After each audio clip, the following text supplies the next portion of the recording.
All right, we're back. We're talking about patience. So we talked about the fact that when we're working with the child, sometimes the child might not have patience. Sometimes because we're working with a time constraint environment. Sometimes some of the things will not make sense within 5 minutes or within a whole session even.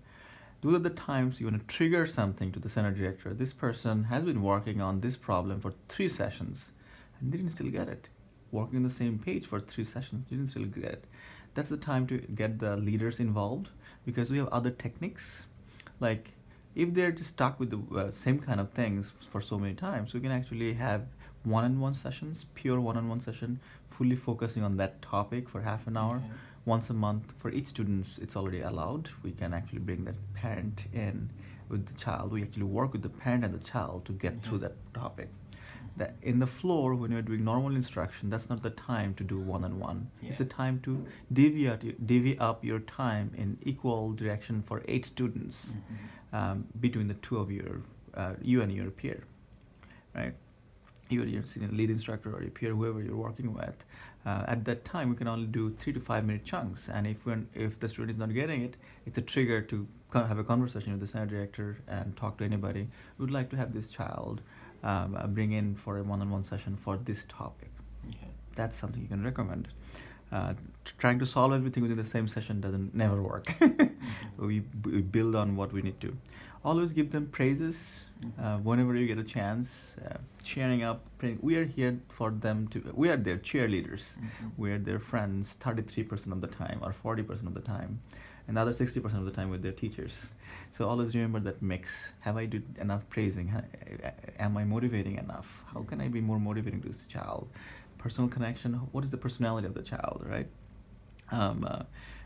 When problems gets difficult, try to encourage smaller success.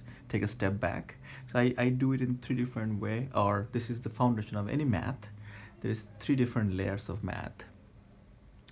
The layer 1. How many fingers I have? Can you tell me how many fingers I have? Up right now? How many fingers you're seeing right now? 10. All right. How many fingers I have right now? You have 10, but I don't see all 10. Beautiful. See? So you already have this idea that numbers are sometimes visible, sometimes they are not, right? So for some kids, it just doesn't make any sense. Numbers needs to be either fully visible or fully invisible, right? So we want to make sure that any concept of math like this, they understand the fact that there is visible aspect of it, there is half visible aspect to it, and there is no visible aspect to it. Maths could be totally in mind. We call it mental math. Maths could be half visible and half not showing up, and maths could be all of them showing up. When you're teaching a child, you want to make sure that you analyze the fact that what is this child's level on the topic they're in, how much they're able to visualize, how much they're able to understand abstraction layer. Each time you see that what their level they're in, based on that, you want to tailor their conversation. You always want to make sure you start with the child's, what's their favorite thing about the topic? Do they love number 5? Do they love number 10? Do they love cookie? What's their favorite thing? If it comes from them, then you're making a memory hook or memory connection, right?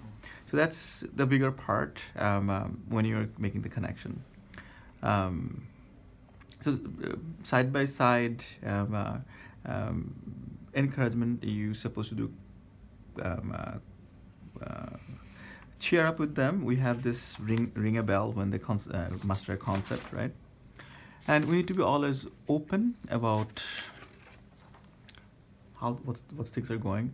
A really older child could be really awful in something that they should not be awful at, and we take them where they are and try to work with them where they are. We don't try to say, oh, you're bad on this, you need to do work on this. We should never say that. We always like, okay, so let's think about it.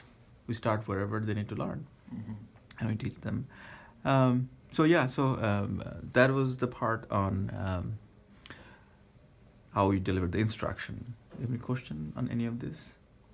I don't think so. Okay.